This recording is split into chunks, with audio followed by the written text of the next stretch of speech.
मैं Aamir sir with PDA classes के साथ यहाँ हम कंटिन्यू आपके साथ क्लास 10th की हिस्ट्री को लेकर के बात कर रहे हैं, जिसमें हमारा जो चैप्टर नंबर 4 चल रहा था और ये आपका न्यू एनसीईआरटी का लास्ट पार्ट है, क्योंकि जो लास्ट वाला चैप्टर था आपका प्रिंट कल्चर वो हम आपके साथ पूरा पढ़ चुके हैं। उसको मैं इससे पहले वीडियो बना चुका हूँ, क्योंकि ये प्रोजेक्ट का पार्ट है 10th के हिसाब से। बाकी इसके बेसिक कॉन्सेप्ट बता रहा हूँ। इससे पहले हमने इसके पहले चैप्टर को समझा, किस प्रकार से यहाँ पे एक इमेज को दिखाया गया और जादुई चीज़ों को बताया गया है। अलादीन से चिराग से स्टोरी की थी स्टार्ट, एक देवी की तरह औरत को, वुमेन्स को यहाँ दिखाया गया है उसके मतलब समय के प्रतीक के रूप में।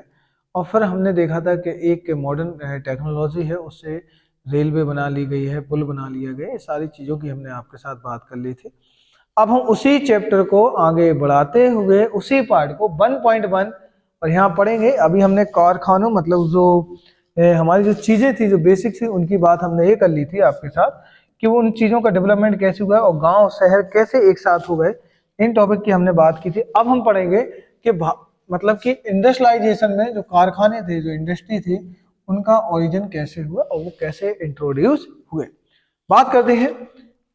इंग्लैंड में सबसे पहले 70-30 के दशक में कारखाने खुले। और क्या अब इंपोर्टेंट यही पॉइंट है, पहली लाइन क्या इंपोर्टेंट है। इंग्लैंड में सबसे पहले 1730 के दशक में कारखाने ओपन हुए और उनकी संख्या में तेजी से इजाफा हुआ 18वीं सदी में आखिर में ही हुआ। अगर हम बात करें 18th सेंचुरी की, जो 18th सेंचुरी का लास्ट टाइम था, उस टाइम पे ये चीजें हुई। अगर बात करें कपास और कॉटन के नए युग का ये पहला प्रतीक था, फर्स्ट प्रतीक था। 19वीं सदी के आखिर में कपास उत्पादन में भारी बढ़ोतरी हुई। क्या हुआ कि कपास और कॉटन नए युग का पहला प्रतीक था और यहाँ पे कॉटन इंडस्ट्री से ये चीज स्टार्ट होती है। 19th सेंचुरी में कपास के उत्पादन में दिन ब दिन बढ़ोतरी होती चली गई और 70-60 में ब्रिटेन अपने कपास उद्योग की जरूरत को पूरा करने के लिए 25 लाख पाउंड कच्चे कपास का आयात करता था। ये बता रहा है कि 25 लाख पाउंड कच्चे आयात, जो रॉ कॉटन था, उसका आयात करता था। 1787 में आयात बढ़कर 220 लाख पाउंड तक पहुंच गया। यह इजाफा उत्पादन की प्रक्रिया में बहुत सारे बदलाव का परिणाम था। आइए देखें कि ये बदलाव कौन से थे और कैसे थे। 18वीं सदी में कई आविष्कार हुए। वही बात है कि 18th सेंचुरी में बहुत सारे ऐसे आविष्कार हुए जिन्होंने उत्पादन की प्रक्रिया, जैसे कार्डिंग, ऐंठना, कताई, लपेटना कहते हैं। कार्डिंग मतलब वही होती है कि लपेटना, ऐंठना या मोड़ना। तो इससे पहले हमने कार्डिंग मीनिंग भी देखी थी, आपके साथ बात भी की थी। ऐसे चरण की कुशलता से बढ़ के प्रति मजदूर उत्पादन बढ़ गया और पहले से ज्यादा मजदूर मजबूत धागों और रेशों का उत्पादन होने लगा। कि जो पहले धागे होते थे वो इतने मजबूत नहीं आते थे, इतने स्ट्रांग नहीं थे। अब जो धागे आने लगे, उनका प्रोडक्शन होने लगा, ये बहुत ज्यादा मजबूत है। इसके बाद रिचर्ड आर्कराइट ने सूती कपड़ा मिल की रूपरेखा सामने रखी और उनने यहाँ पे एक स्ट्रक्चर रखा, किसकी, कॉटन मिल की रूपरेखा सामने रखी। अभी तक कपड़ा उत्पादन पूरे देहात में फैला हुआ, तो जो कपड़ा का जो प्रोडक्शन था वो कहाँ, पूरे किसमें फैला हुआ था, पूरे देहात में फैला हुआ था। यह काम लोग अपने अपने घर पर ही करते थे और यह काम कहाँ करते थे, लोग अपने अपने घर पर करते थे। ठीक है, ये देख लिया। अब हम चलते हैं, कुछ और बात कर लेते हैं। जैसे यहाँ पे लंका शहर का एक कॉटन मिल है, यहाँ पे दिखाया गया किस प्रकार से। जैसे इससे पहले मैंने आपके साथ जो मीनिंग की बात की ना, इसे लिखा है। कार्डिंग मतलब वह प्रक्रिया जिसमें कपास और उनके आधे रेशों को कटाई के लिए तैयार किया जाता था, मतलब उनको कटाई के लिए तैयार किया जाता था। और फिर यहाँ पे दूसरी इमेज में दिखाया गया है कि लंकाशायर की एक कॉटन मिल है, CE टर्नल द्वारा बनाया गया चित्र है, जिसमें लिखा, कलाकार ने कहा, अगर उस समय उस नम मौसम की नजर से देखें जिसके कारण लंकाशायर दुनिया में सूत कटाई के लिए सबसे आदर्श स्थान बन चुका था, तो शाम के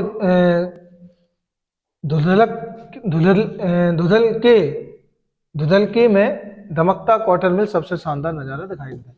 ये देखो किस प्रकार से इमेज दिखाई दे रही है, किस प्रकार से चमचमाता हुई चीजें नजर आ रही हैं। तो आप यहाँ एक देख सकते हैं, नजर डाल सकते हैं। लेकिन अब महंगी नई मशीनें खरीद कर उन्हें कारखानों में लगाया जा सकता था। जब उन्हें रूपरेखा कपड़ों का उत्पादन पूरे देहात में फैला हुआ था और यहाँ पे जैसे आर्काइड रिचर्ड ने तो सूती कपड़ा मिल का कॉन्सेप्ट सामने रखा। लेकिन अब महंगी और नई मशीन खरीदकर उन्हें कारखानों में लगाया जा सकता था। कारखाने में सारी प्रक्रिया एक छत के नीचे और एक मालिक के हाथों में आ गई थी।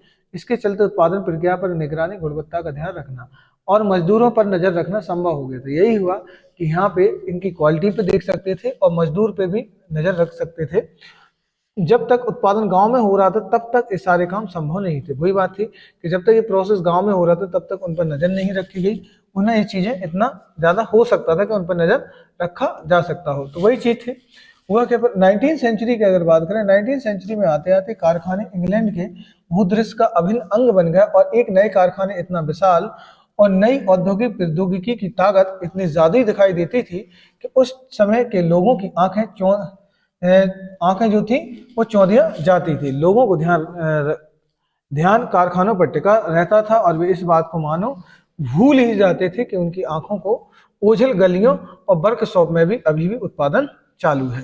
ये बेसिक चीजें थी, यहाँ पे जो बातें की गई थी वो बातें यहाँ पे की गई। अब चलते हैं आगे, कुछ हम बात करते हैं औद्योगिक परिवर्तन की रफ्तार कैसे बढ़ी, वही चीजें कैसे कैसे हुई, औद्योगिकरण की प्रक्रिया में कितनी तेज थी, और क्या औद्योगिकरण का मतलब केवल फैक्ट्रियों के उद्योग का विकास तक ही सीमित था। एक क्वेश्चन आप यहाँ पे आगे इसका आंसर मिलेगा, मैं बताऊंगा कि औद्योगिकरण की प्रक्रिया कितनी तेज थी और किस प्रकार, जैसे अभी वो पॉइंट लिख सकते हो कि उसमें जिस प्रकार से यहाँ पे एक डाटा दिया गया था कि आगे जो पॉइंट की बात की गई थी यहाँ पे ये वाला, कि आप देख सकते हैं कि 70-60 में 1760 में ब्रिटेन में कपास की औद्योगिक जरूरतों को पूरा करने 25 लाख पॉइंट कच्चा माल किया गया। फिर वही 70-87 में, मतलब कि अप्रोक्सीमेटली 17 साल बाद, उसके 17 साल बाद यह 220 लाख पॉइंट टन बढ़ जाता है। मतलब कि अप्रोक्सीमेटली हम कह सकते हैं कि 400 टन 800, मतलब कि 800 टाइम, उसका मतलब कि 8 गुना, 800 गुना 8 के 900 कह सकते हो उसको,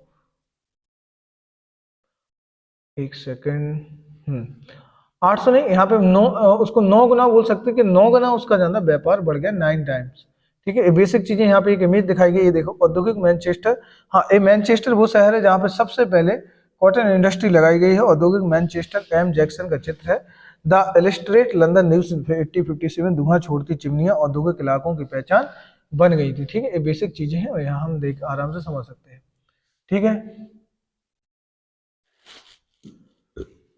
देखो पहला पॉइंट, सूती उद्योग और कपास।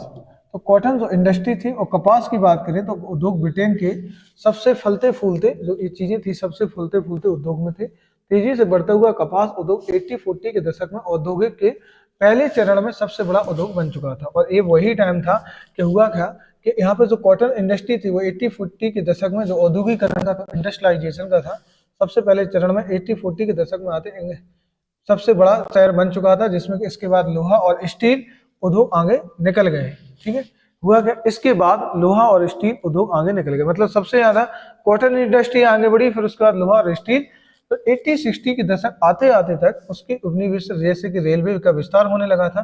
फलस्वरूप लोहे और स्टील, यहाँ पे स्पेशल बात क्या इसकी कर रहा हूं मैं, लोहे और स्टील, लोहे की स्टील की जरूरत तेजी से बढ़ी और 1873 में ब्रिटेन में लोहा और स्टील का निर्यात का मूल लगभग 7.7 करोड़ पौंड हो गया था। यह राशि इंग्लैंड के कपास निर्यात के मूल से दुगनी थी। वही बात थी कि पहले एक टाइम ऐसा था कि इससे पहले सबसे ज्यादा इसमें जो चीज का प्रोडक्शन होता था वो ज्यादा होता था कपास का, और कॉटन इंडस्ट्री यहाँ पे कॉटन जो मिल थी इसका प्रोडक्शन सबसे ज्यादा था। लेकिन अगर वही बात करें कि यहाँ पे जब औद्योगिकरण और ज्यादा बढ़ा और यहाँ पे किसका विकास किया गया, रेलवे का, और सब रेलवे का विकास किया गया, तो यहाँ पे सबसे ज्यादा जो डिमांड बढ़ी वो बढ़ी किसकी, लोहा की।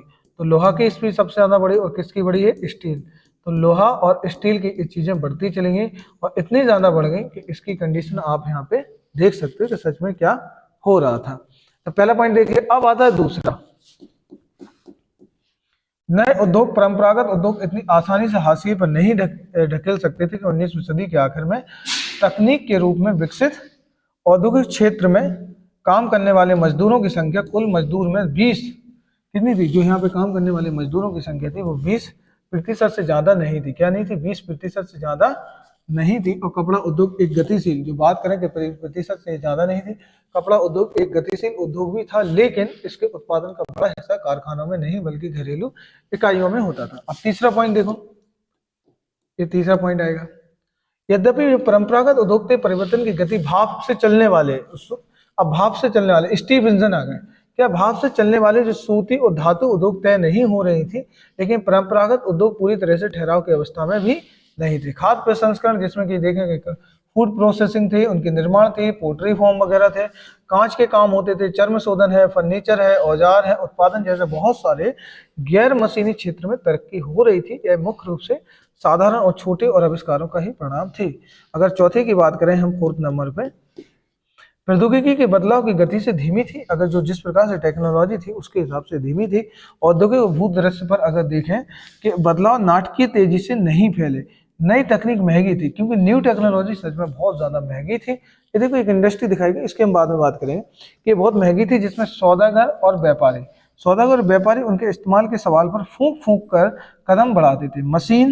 जो मशीनें होती थी अक्सर खराब हो जाती थी और उनकी मरम्मत पर काफी खर्चा आता था। वही बात है कि अगर एक बार कोई मशीन है खराब हो गई, उसकी मरम्मत के लिए, वही बात है कि अगर काम कर रहा है, एक बार मशीन खराब हो गई तो वो मशीन काफी दिन तक बंद पड़ी रहती थी, और बंद पड़ी होने के साथ साथ बहुत सारे वही जो मजदूर होते थे कहीं वर्क नहीं कर सकते थे, ठीक है, वर्क नहीं कर सकते थे, उनको काफी दिन काम बंद रखना पड़ता था।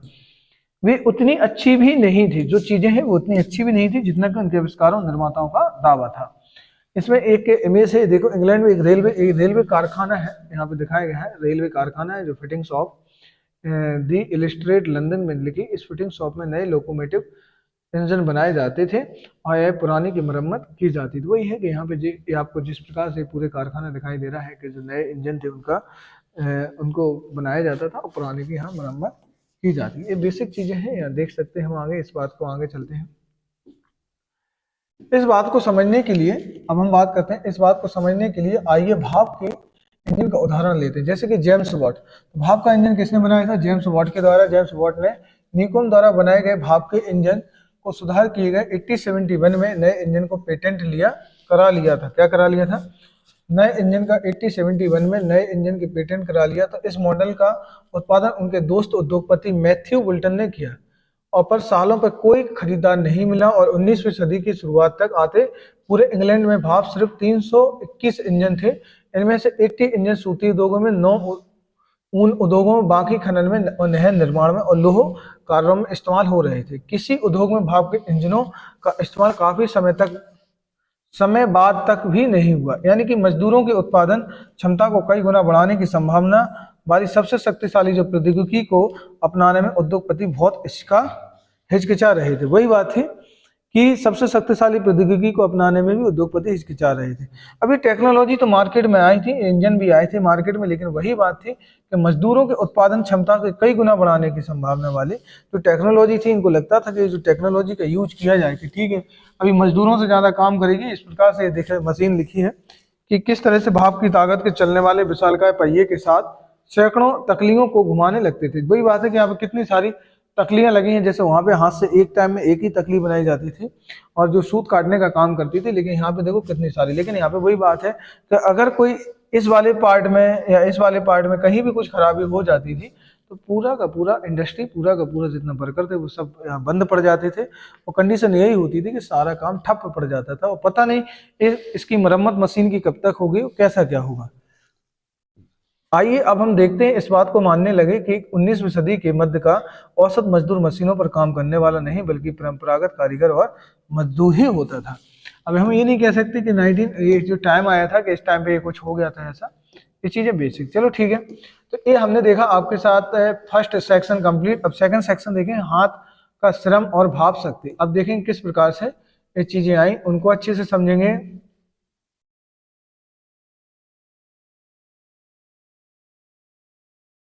ठीक है, तो नेक्स्ट वाले सेक्शन में हम इसकी बात कर लेंगे, इस टॉपिक की, और इसको बहुत अच्छे से डिटेल से पढ़ेंगे। जो आपने अभी आपके साथ इसका फर्स्ट सेक्शन है वो आपके साथ कंप्लीट कर लिया, जिसके 2 पार्ट थे। और यहाँ पे एक चीज याद रखनी कि जो टॉपिक में हमने पढ़ा कि मजदूरों के साथ जो चीजें हो रही थी कि मजदूर इन मशीन आ गई थी, यहाँ पे भाप के इंजन भी आ गए और यहाँ पे भाप से बहुत सारी चीजें होने भी लगी, लेकिन ये बिल्कुल नहीं था कि मजदूरों की मजदूरी छूट जाए, क्योंकि उनके जो मजदूरों की जगह वो कारीगरों ने ले ली। और जो सामान को एक जगह से दूसरी जगह ले जाना था, सॉरी, तो एक जगह से दूसरी जगह से सामान को ले जाना था, जो चीजें थी उनमें ज्यादातर इम्पोर्टेंट रोल प्ले कौन? मजदूरी करते थे। और वो मजदूरों, अब वही बात होती है कि मजदूर मशीनों का काम करने वाला नहीं बल्कि परंपरागत कारीगर और मजदूर ही होता था। तो या तो वो कारीगर होता था या कौन होता था? मजदूर होता था। तो इसमें कोई एक्स्ट्रा नहीं। तो आपने यहाँ देखा कैसे एक टेक्नोलॉजी आने से मजदूरों की यहाँ संख्या थी, लेकिन टेक्नोलॉजी को हर कोई व्यापारी अपने यहाँ यूज नहीं करने से, क्योंकि वो डरता था, कतराता था। उसका रीजन था क्योंकि ऐसा वो सोचता था कि अगर हम ऐसा करेंगे तो शायद एक बार मशीन अगर खराब हो जाए उतना बेटर रिजल्ट ना दे पाए। अगर काम करते करते एक बार खराब हुई, पता नहीं उसको सुधरने में कितना टाइम लगेगा, और काफी ज्यादा खर्चीला भी होता था वो काम। ये भी प्रॉब्लम थी, और भी सारी समस्याएं थी, लेकिन इससे बहुत ही बेहतरीन और बहुत तेजी से काम किया जा रहा था। ठीक है, इन सब की और आगे बात करेंगे नेक्स्ट वाले सेक्शन में। जैसे मैंने कहा, हाथ का श्रम और भाप शक्ति, ये बेसिक बातें हम नेक्स्ट वाले सेक्शन में करने वाले हैं, और चैप्टर को कंटिन्यू आपके साथ पढ़ेंगे। ओके, मिलते हैं हम लोग आपके साथ नेक्स्ट सेक्शन साथ नेक्स्ट नेक्स्ट पार्ट के साथ। ओके, थैंक यू, जय हिंद।